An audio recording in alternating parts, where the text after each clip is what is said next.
Pablo Escobar, nacido el 1 de diciembre de 1949 en Río Negro, Colombia, es una figura polémica y controvertida que dejó una huella imborrable en la historia del crimen organizado y la política de su país. Aunque su vida estuvo marcada por el poder, la violencia y las contradicciones, su legado sigue siendo objeto de debate en todo el mundo. A través de su ascenso y caída, Escobar personificó tanto el sueño como la pesadilla de la ambición desmedida.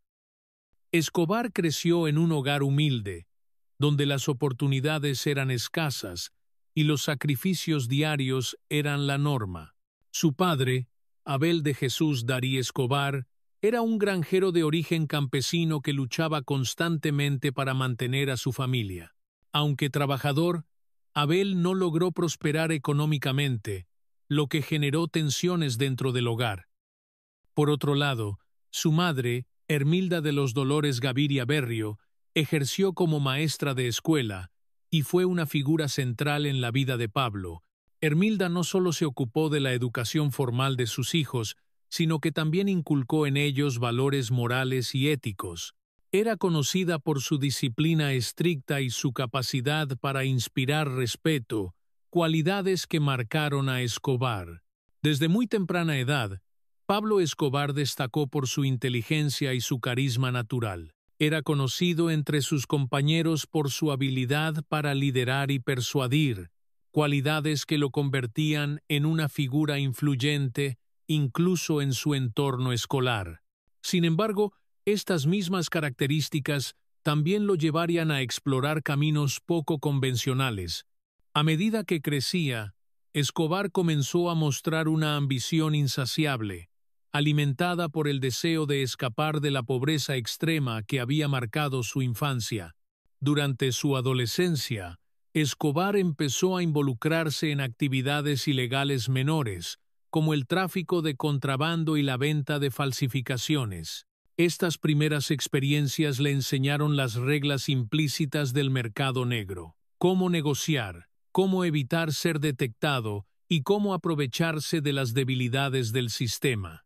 Aunque inicialmente sus acciones fueron pequeñas y relativamente inocuas, estas le proporcionaron una comprensión práctica de cómo funcionaban las economías informales y cómo explotarlas para obtener beneficios.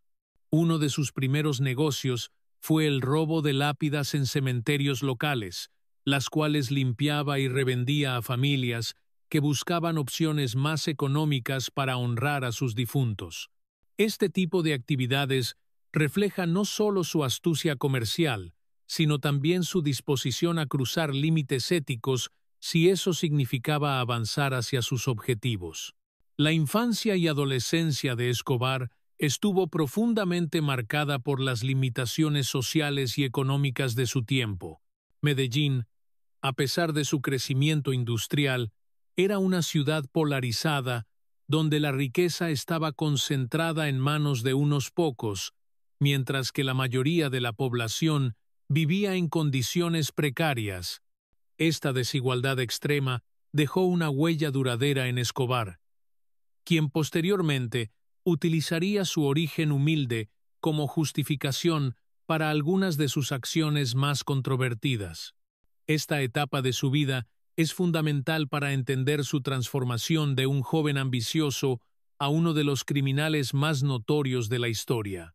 La combinación de su inteligencia innata, su carisma y su exposición temprana al mercado negro sentaron las bases para su ascenso meteórico en el narcotráfico, mientras que las desigualdades sociales de Medellín sirvieron como telón de fondo para su justificación ideológica.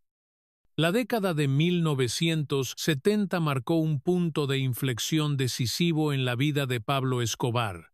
Fue durante este período que pasó de ser un pequeño contrabandista a convertirse en una figura central del crimen organizado global. Su entrada al mundo del narcotráfico comenzó con actividades relativamente modestas, como el contrabando de marihuana, conocido localmente como el negocio de la mota. Sin embargo, rápidamente identificó otra oportunidad mejor con el tráfico de cocaína hacia los Estados Unidos, donde las ganancias potenciales eran mucho mayores. A medida que la demanda de cocaína crecía exponencialmente en Estados Unidos, especialmente entre la clase media y alta, Escobar vio una oportunidad única para capitalizar este mercado emergente. La cocaína, mucho más valiosa por gramo que la marihuana, ofrecía márgenes de ganancia astronómicos. Para aprovechar esta oportunidad, Escobar estableció conexiones con productores de cocaína en Perú y Bolivia, países que eran los principales proveedores de pasta base, el ingrediente esencial para fabricar cocaína.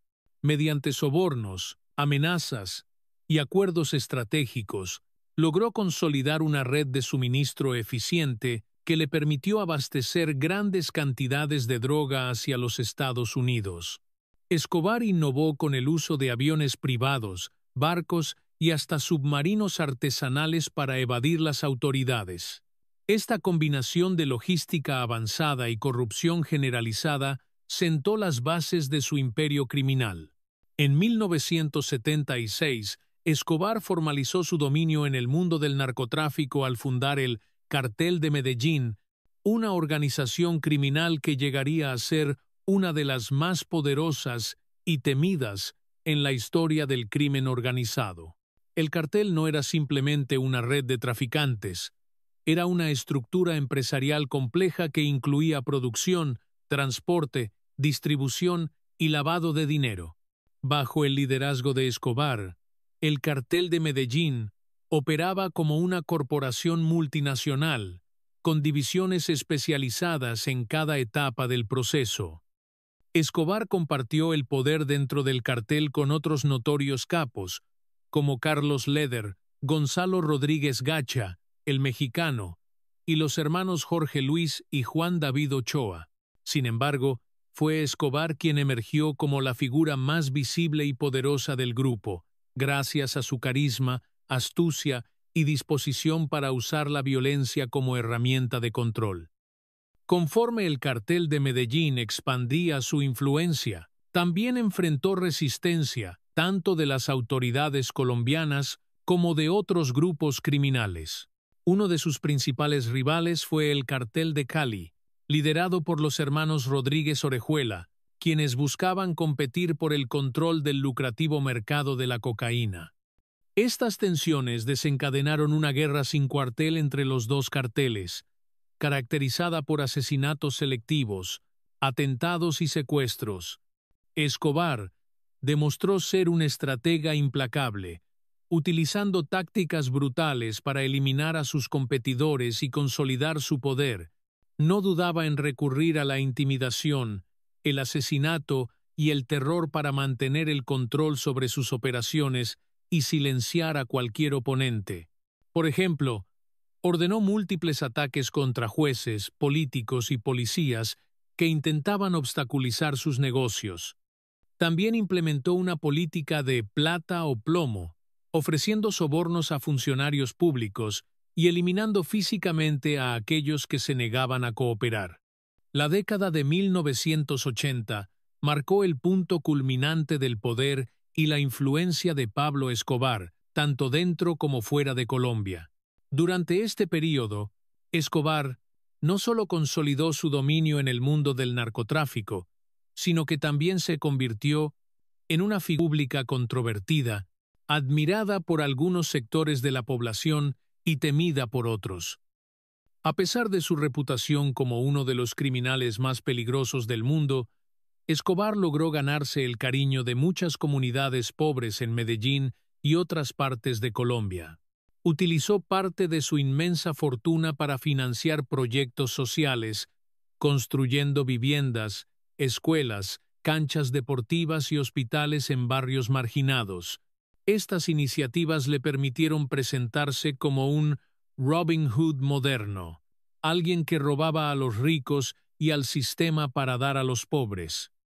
Uno de sus proyectos más conocidos fue la construcción del barrio Pablo Escobar, un conjunto habitacional en Medellín que proporcionó vivienda a miles de familias desplazadas y sin recursos. Este tipo de acciones generaron un fuerte apoyo popular entre las personas que veían en Escobar a un líder que luchaba contra la desigualdad y las injusticias sociales. Sin embargo, esta narrativa de benefactor social era, en gran medida, una estrategia cuidadosamente orquestada para ganar simpatías y consolidar su poder político. A medida que el cartel de Medellín dominaba el mercado global de drogas, atrajo la atención de agencias internacionales, particularmente la DEA, Drug Enforcement Administration, de Estados Unidos. La creciente presión internacional llevó a Escobar a adoptar medidas extremas para protegerse, financiando campañas políticas para ganar influencia en el Congreso colombiano y utilizó su inmensa riqueza para comprar protección dentro de las fuerzas de seguridad. En 1982, Escobar dio un paso audaz hacia la legitimidad política al ser elegido como suplente en la Cámara de Representantes de Colombia bajo el movimiento político Nuevo Liberalismo liderado por el exministro de Justicia Rodrigo Lara Bonilla. Su elección fue posible gracias a su popularidad entre los sectores más pobres de la sociedad y a su habilidad para sobornar y manipular el sistema político. Durante su breve período en el cargo, Escobar intentó proyectar una imagen de respetabilidad, participando en debates y promoviendo iniciativas que beneficiaban a las comunidades marginadas. No obstante, su carrera política llegó a un abrupto final cuando sus vínculos con el crimen organizado fueron expuestos públicamente por Rodrigo Lara Bonilla, quien lo acusó de usar su posición para proteger sus intereses ilegales. En 1983, Escobar fue expulsado de la Cámara de Representantes, un golpe que lo llevó a radicalizar aún más su postura contra el gobierno colombiano. Este episodio marcó el inicio de una campaña de violencia y terror que definiría el resto de su vida. La participación de Pablo Escobar en el tráfico de cocaína lo convirtió en uno de los hombres más ricos del mundo, acumulando una fortuna estimada en $30.000 millones durante la década de 1980.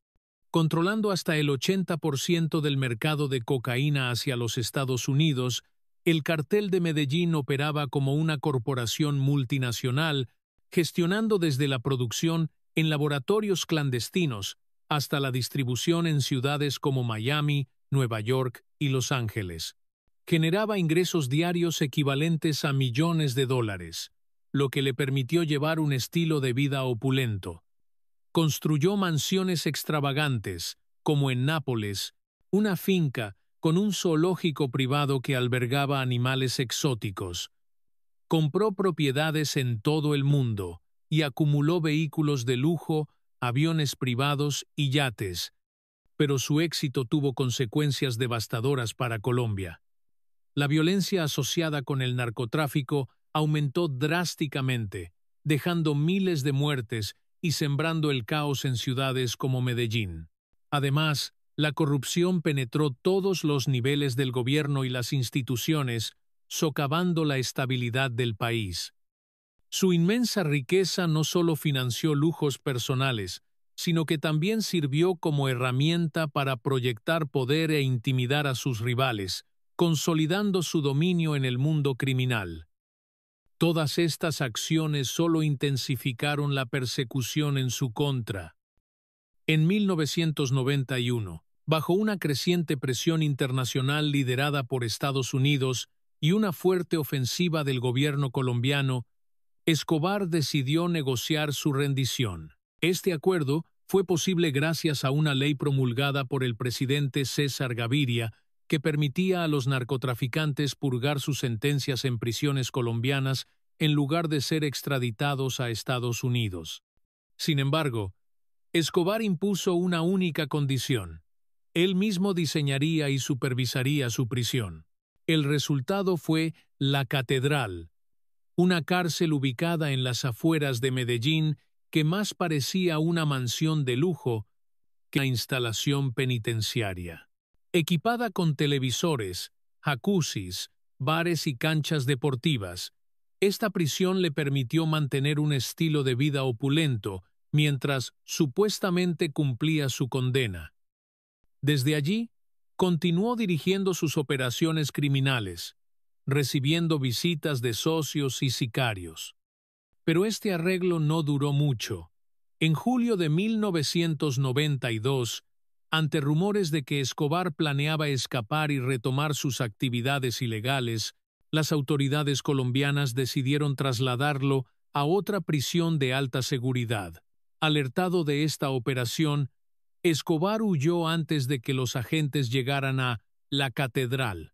Su fuga marcó el inicio de una nueva etapa de violencia y persecución.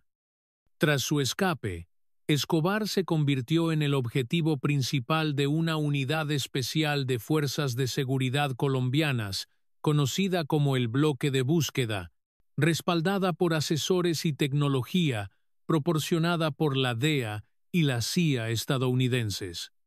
Durante este período, Escobar adoptó tácticas de guerra de guerrillas, escondiéndose en barrios pobres de Medellín y evitando el uso de teléfonos o radios para no ser rastreado. Sin embargo, su paranoia y su necesidad de mantener contacto con su familia jugaron en su contra. Las autoridades lograron interceptar llamadas telefónicas realizadas desde teléfonos públicos, lo que les permitió triangular su ubicación aproximada. Además, Escobar cometió el error de subestimar a sus antiguos aliados, quienes ahora veían en él una amenaza para su propia seguridad. Algunos miembros del Cartel de Cali, su principal rival, colaboraron activamente con las autoridades para ayudar a localizarlo. El 2 de diciembre de 1993, después de más de un año de huida, las fuerzas de seguridad colombianas finalmente localizaron a Escobar en un modesto escondite en el barrio Los Olivos de Medellín. Allí se produjo un tiroteo entre Escobar, su guardaespaldas Álvaro de Jesús Agudelo, el Limón, y los agentes del Bloque de Búsqueda. Durante el enfrentamiento, Escobar resultó herido mortalmente en el tejado de la casa mientras intentaba escapar. Según versiones oficiales, Escobar murió de un disparo en la cabeza, aunque existen teorías alternativas que sugieren que pudo haberse suicidado para evitar ser capturado vivo. Su muerte puso fin a uno de los capítulos más oscuros de la historia de Colombia, pero también dejó un legado de violencia y destrucción que continuaría afectando al país durante décadas. La muerte de Escobar no significó el fin del narcotráfico en Colombia. Por el contrario, su desaparición abrió un vacío de poder que fue rápidamente ocupado por otros carteles y organizaciones criminales, como el Cartel de Cali y posteriormente los grupos paramilitares y guerrilleros. Aunque Escobar murió hace casi 3 décadas, su legado sigue siendo objeto de fascinación y controversia. Por un lado, es recordado como un benefactor por algunas comunidades marginadas que se beneficiaron de sus programas sociales. Por otro lado, su nombre está asociado con la violencia, la corrupción y el sufrimiento de millones de personas. Hoy en día, su historia ha sido retratada en numerosas series, películas y documentales, como Narcos, lo que ha contribuido a perpetuar su mito, sirviendo como una advertencia sobre los peligros del poder absoluto y la ambición desmedida. Gracias por acompañarnos en este viaje por la vida, los crímenes y el impacto de Pablo Escobar.